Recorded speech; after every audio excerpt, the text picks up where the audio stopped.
ما أريد من هذا الشعب إلا أن يزيد في الحمد والشكر إلى الله عز وجل، ويزيد من محبة الوطن، ويزيد من العمل ومضاعفة العمل لما يسعى فيه من خير له وللدولة والأهل. هذا اللي أنا أدوره من الشعب، وربنا إن شاء الله يوفقنا جميعا على ما يحب ويرضى.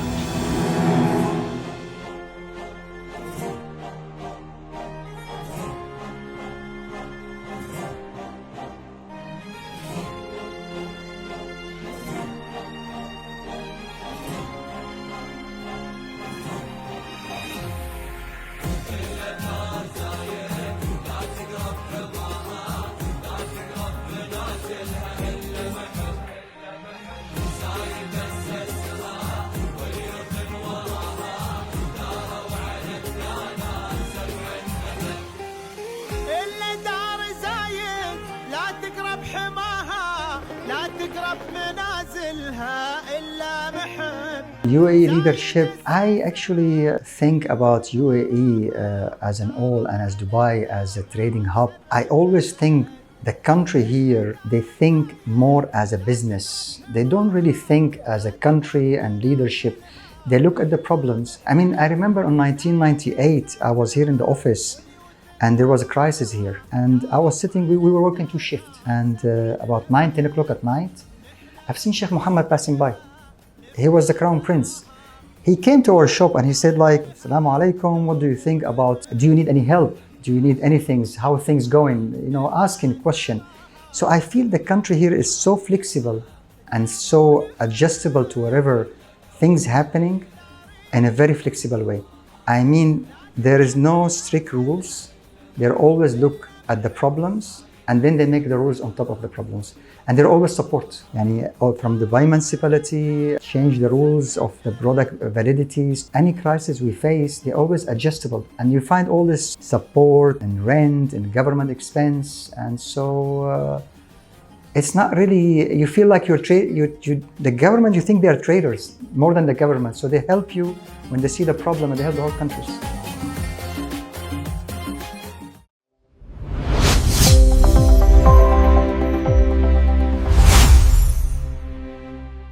Hello everyone, and welcome back to another episode of Peers of Union, where every conversation uncovers a new peers of insights, leadership and success from the heart of the UAE.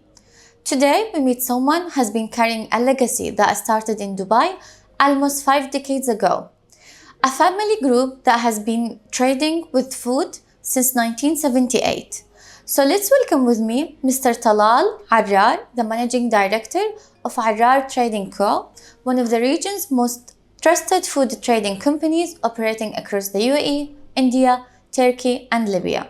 Mr. Talal, welcome to Peers of Union. Thank you. Thanks. Thank you so much. It's our pleasure joining you with us today at Peers of Union. Pleasure is mine. Thanks. Mr. Talal, we normally start our episode by letting the guests introduce themselves. So if you could please tell me who you are, what's your personal and your professional backgrounds. Well, I'm born in Syria, Damascus, and I came to Dubai actually as a visit and 1993, and then I liked the country at that time, and I stayed here 1993 and decided to study in Dubai. Actually in Ajman at the time there was not many university, and I joined Ajman University. And now almost 30 years I'm still in Dubai. So basically Dubai was our base as a family. My dad came in Dubai back in 1968 approximately at that time. And since then it was our destination for business and as you see the country growing in a really fast rhythms, and we stayed here. That's pretty much. So what did you study at the university? Well, we're in business, so it was business information and business administration and information system. So my background is accounting and marketing. Yes. So have you worked in accounting and marketing before you being a managing director at Arar? When you are in family business, the usual belief is that you need to work everywhere. So they say like, you know what, you want to work, you want to start from the warehouse, from the truck drivers, accountant, sales. So you need to learn every aspect of business, and you need to mix with different employees, means from laborers to accountant to managing directors to everybody's basically, so you can learn. So basically I started in the warehouse. Yeah. And then from the warehouse to the accounting, and from the accounting to the marketing, to the sales. So we move among departments to learn different aspects of business. Yeah, which is I always believe that in order to be like the perfect like leader, you need to know what each one of your employees has been working by working in their industry for like a while to get to know their skills, the tasks and everything. So basically you need to learn the task. So basically, I mean, when you start judging their work to say you haven't been done properly, you have done the work already yourself. So you have a background of what's their nature of works. So you can judge properly when you are going up in the managements. So let's say since day one that you've been only working by Arar Trading, you've never been to any other companies? No, not at all actually. The Arar Trading, as you see, is a Syrian, Dubai, Turkey and Libya. And when I was about like 8-9 years old, when I was like a kid basically, I used to go to the market in Syria.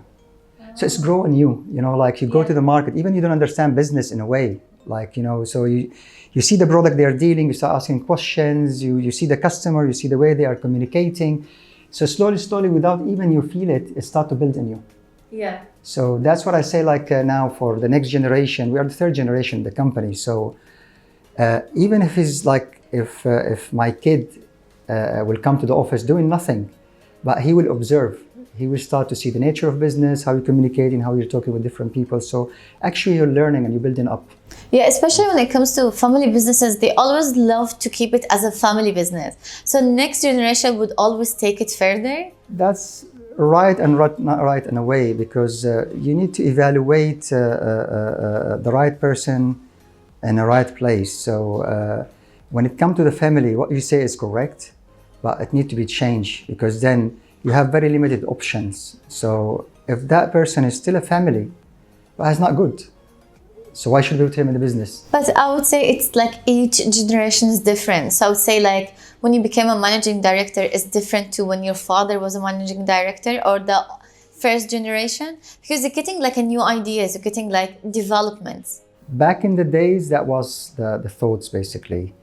But then when you start mixing up, I mean, with employees, they're perfect. You know, like they're well educated, willing to give. So why not to give them opportunities? I mean, not only opportunities, you need to make them belong to the company as well. So that's our strategy and the company, that if someone work and they're doing really well, they need to feel like they belong. So probably would have a share, they will have an extra bonus, they will have an extra salaries, not only salaries. So they need to feel like it's their company in a way. Yeah, to feel their second home. And that's what you say, like it's a family business, but the company, even if it's not family, it's a family. Yeah. Because you're working with your co-workers, even you're not related in a blood relation, but you are there every day in the morning together, like working.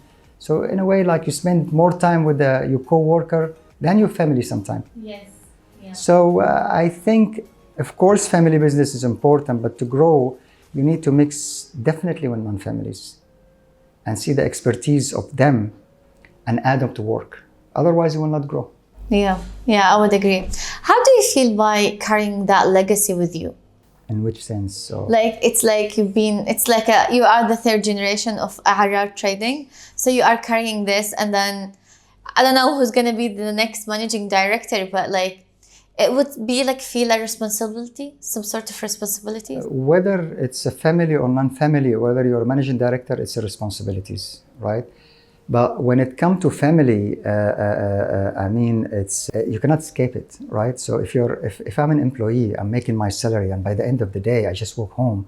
I don't take my work with me. But naturally, if you're a family, in a way or another, whether you like it or not, you might go home and you see your uncle. and he's basically your manager, so he's asking about your business, so you can't escape it, right? So it's surrounding you, right? So talking about responsibility, which is your question, is when you just working as a storekeeper, warehouse, in a warehouse, or an accountant, the responsibility only in that department itself. It would be limited. It will be limited to that department. You need to be good anyway, right?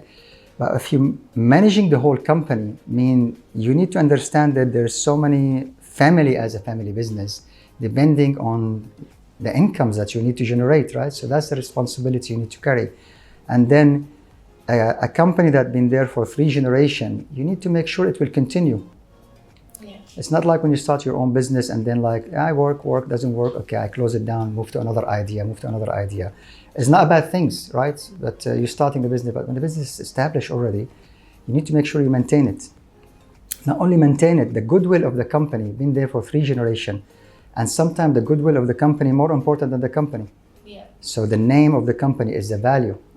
Okay, is the assets, of course, but the value is the good name, you know, in the market, basically, And Mr. Talal, like, after all of these years of experience and leading such a company, what they were like the moments in your journey that has tested you the most, and how did you even keep going?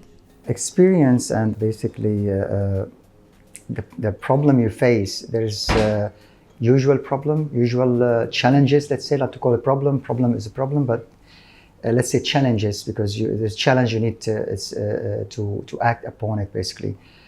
So there is a normal challenge, like everyday challenge. You're buying, you're selling, customer doesn't want to pick up, doesn't pay. It's normal challenge that happen every day. But there is some challenge you can control, and some challenge actually you need to be creative, because it's overrule you. There's nothing you can do about it, right? And I will come to these kind of challenge, but the normal everyday challenge, usually act on it. If this challenge keep coming every day, so you need to systemize it in a way. You need to find a solution for it and finish it up. It's a problem that happen all the time. So we're talking about, let's say, customers. Customers, the first thing everybody knows, they don't pay. They don't pay on time. So you need to create something, find a solution to make them either paying on time or have better control on them, KYC, blah, blah, all this kind of thing, to have a proper system on it. Delivery, cost, all of this is a common challenge for every business.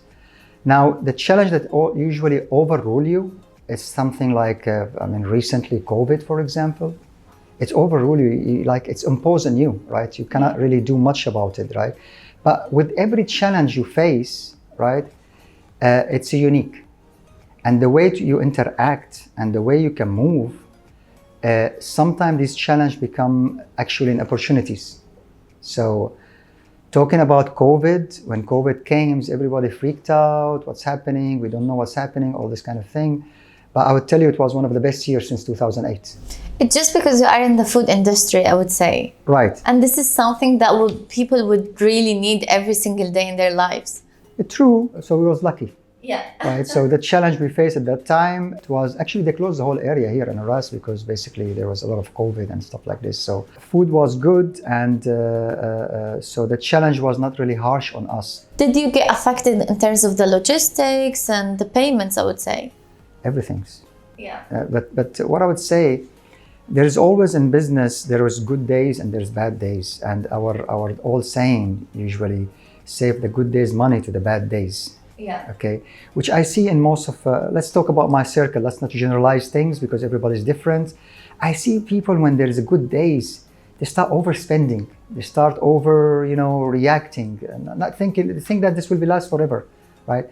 In business, when you're having good days, so you need to think, how can I start reorganize my house, like the company basically, where it's weak. For example, you're in business, you're renting a warehouse. Why not to buy a warehouse? Right? Why not to develop the company and start manufacturing, for example, right? And then when something happens, you already basically hedge all this problem that you might face. So when COVID came, people who have loan from the bank, they got stuck. Yeah. Business slow down, customer not paying, they slow down. And that's a common problems basically, not only in Dubai, let's not generalize thing in Dubai, is in all market. people use their entire money with the money from the bank and invest it. But just keep something basically in case customer never pay you, something happen, so something you can continue with your business and sustain the business basically. COVID was an issue. 1998 there was a crisis as well here. So for every crisis it has its own unique characteristics where you can take benefits out of it. So 1998 business literally stopped and the population of UAE was small comparing to now, and UAE was depending mainly on export. So everybody start to, unable to be stabilizing their business. So every crisis comes with their good and bad, and how you can stop it basically by being really organized and knowing your capabilities and plan your next step. Plan your next step basically, Yes. yeah. So throughout this journey, who would you say that the people who have supported you the most? Well, I mean, always family play a big role in the business, even if they are not in business. I'm not talking about family involved in business. I mean, like when you go home, if the family, the wife, your moms, the people around you, even your kids, it's actually support you in a way. But the real support comes from your employees. When the business is weak, you need to know that your backbones is all your employee, people in the warehouse, truck drivers, all of them are important. Without them, you cannot run the business. From the person who runs the trucks to the person who actually managing director in the company, whoever he does the most high rank of the company. So these backbones usually, when the business start to collapse, if they don't support you and start leaving the company, you end up in double the problems basically. Yeah. So actually the people who work with you in the good days, you wish that they continue with you in the bad days. Yeah. Right? So this is the real support really. Yeah. I mean, real support is the people who work with you and have been there for years. And that's what we're proud in Arar. People who've been with us minimum 10 years and more. Even the people who leave the company, like literally we had an employee who worked with us since 1980 something. MashaAllah. And we told him, you know what, we don't want you to work anymore. Just sit down there and watch. Yes, we just want your existence. So this give for a new employee as well, like the company actually care for the old employee and try to support them. Even if they leave the business, we keep supporting them. Yes. So the real support is the people, human resource. Yes, I agree with you.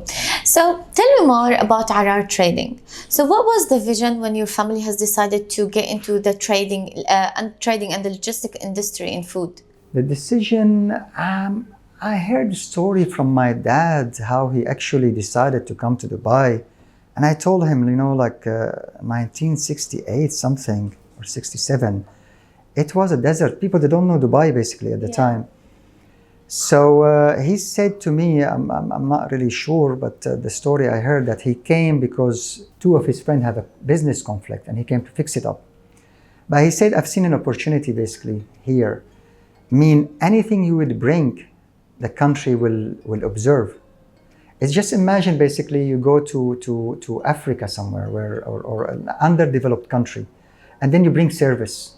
Any service that they're missing, they will find a consumer. So he started bringing cargo from Syria to Dubai, Turkey to Dubai, Lebanon, the Arab product basically. Yeah. And literally he say, anything we bring, people buy it. So anything that the country needs. Until now, Dubai has grown that much. But as you can see, never stop attracting a new talent. So all this government program of young people to have a new project, they support with the loan and attraction for people to come from the outside is to bring talent. Even Dubai is so much developed now, but new talents keep coming. We see so many new services. Yes. So they start the trading coming to Dubai and between Syria and Dubai, and business start to grow. Yeah. So, but comparing to old days, comparing to now, I would say there's a lot of more competition nowadays because there's too many products are releasing on the market, and it depends on the sources. So, how do you maintain that competition in the market now? Competition is always there. Yeah. Right, and no competition. There is no, how can I say, you're not persuaded to improve. So if I don't have a competitors in front of me that try to be one step ahead me, or maybe he's 10 step ahead me already, like it's normal, right? You will not feel the motivation to start to improve. And in another way, you wouldn't know the white if you don't see the black, for example. Yeah. Okay, but you see someone improving, someone moving forward, it's a competition. So you start to follow their leads or actually find different way to compete with them. There's a way that people direct competition, which is, we call it another way like envy you, which I hate this competition. So they say what you're doing, they try to copy you. Okay, copying, okay, fine, it's successful sometime, no problems, but why not to be more creative? And there's so many different examples like of people being creative and cut corners, and instead of actually direct competing with their competitor by copying them, they actually have managed to get a new product, a new way with the services they provide that actually managed to be number one in the market. To move forward, basically. So, from your perspective, what makes Arar trading like exceptional in the market? Arar is actually unique because we try always to outsource our products from multiple origins, and we try to reach to the farmers. We bring the product right from the source. That's will bring the cost down. So when the consumer want to buy, the product will be into acceptable cost levels. On top of this, we bring alternative options. So you have standard quality, medium quality, high quality. So when customers comes, he find multiple options for him to buy from, and will cater the market needs. Besides this and that, we have actually established our warehouses back in the 80s. So it gives us really stable logistic distribution centers. Add to this the goodwill of the company. The company been here since a long time. Banking know us very well, clean record all the time. So the company goodwill is actually really good. Yes, and I know that Arar keeps like going exporting and importing, but does they have their own manufacturing brand as well? The company basically start as importing and exporting, and we never thought that we will start manufacturing in UAE because the cost is quite high. As the market start to evolve, and Dubai is, as we mentioned, is in international hubs. So you get customers from all over the world, right? And these customers they start to come with sort of different requirements. A requirement that actually needs you to be fast to interact. And with the crisis happening during COVID and the shipping crisis, you cannot cater these demands fast. So if you want to bring a product from, let's say, South America, it will take 3 months to bring it here. So the customer wouldn't like to wait. So we moved from, we didn't move, trading actually still there, but we start to have our manufacturing facilities here and repacking, which is, we are improving by the time, and our next plan is to move to Dubai Industrial City. We are building our manufacturing and warehousing there to cater this demand. So in a way that basically these consumers, back in the days, they're standard. They require this kind of packing, this kind of product, easy. So you import it, keep it in the warehouse, so the customer will come and you sell it. But now, different market, different demand, and different specification require that you need to have sort of a repacking and manufacturing unit in Dubai if you want to catch that demand. So just imagine the customer will come to you, you say, I would like, instead of this packing, that packing, instead of this specification, that specification. So your facility should be able to repack, mix, and do the specification that the customer wants. And this is where Arar start to move more into manufacturing. So we start packing olive oil, different type of oil, the beans, spices, food ingredients. Because as we mentioned before that you operate offices in 4 different countries. So how do you always make sure that you adapt what each market actually needs? Okay, it's a really good question. Every market have a different needs, different tests. Yes. Like, and I have this example I was saying, you go to China, you try the Chinese food, you wouldn't like it. Yeah. But you're more than happy to go Chinese food in Dubai and eat it. Yeah. Because the test's been adjusted according to you, right? So the way I used to pick up the market, actually, I always, since the 90s, I always try to get proper database of all the customers coming. So For some reason, let's say this year, a lot of customers coming from Algeria or from Morocco or from Libya or Sudan or Africa. So I pick up that country and I just go and visit. You know, back in the days, you know, the 90s, there was not internet, you know, you cannot really Google and stuff like this. So you visit and you see the people physically and you meet them. And then from there, start to understand their taste. What do they like the most, you know? Not always number one quality is the one which should be in demands. There is always something based on the market needs and based on the people test. You see what's available, you test their food, you check this kind of thing, and based on that, basically we start cater that market with the item they need. And what's the future plans for Arar Tradings? Well, future plan, I just already told you, basically, we get lucky to be finding a good land in DIC, and thanks for the DIC management there. So we're moving our offices there and building bigger manufacturing unit and a warehousing. So and DIC is in Dubai South, where the airport is, Jabal Ali. In Jabal Ali, yeah. So the whole combination is next to you. When a ship by air is only maybe 20-minute drive from your warehouse. Logistic is easy. Yeah. I mean, we didn't think about this back in the days, back in the 90s and the 80s, because fuel was cheap and no traffic. Yeah. So the truck can go from Dubai from one end to another end, 15 minutes, half an hour, that's it. No traffic, nothing at all. And fuel is cheap. Literally is nothing, you know, to the prices now. So when you think about it, about our future and why we picked up Dubai South, because when you think about it there, all the industrial is there, DIP, Dubai South, Jabal Ali. You want a ship by container, it's Jabal Ali Port, Al-Ittihad Rail also coming to that area. The logistic is really going to be easier. Easy. Yeah. So our future plan, which we already start and we hope within maybe 3 years plus minus, we're moving there, is to have better distribution center, bigger distribution centers, and stated in that part of Dubai, which is, I feel that in the future, it will be really nice industrial hub. Everything close to you, even your customer, warehouses and everything. So so we're moving from where we are right now to the IC. Inshallah, with many more. Inshallah, inshallah. Yes, inshallah.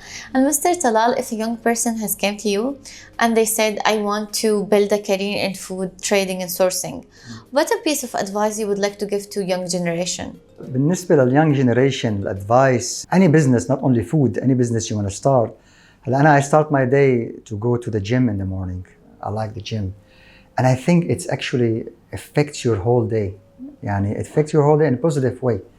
يعني beside the business, whatever business you're going to do, and you are going to focus on your business, you need to have a good start. So start with a nice gym session, get to the business active, energetic, and try to learn. Try to learn mean like try to, every opportunity come along your way, try to grab it, understand it, analyze it, and take the best benefit out of it.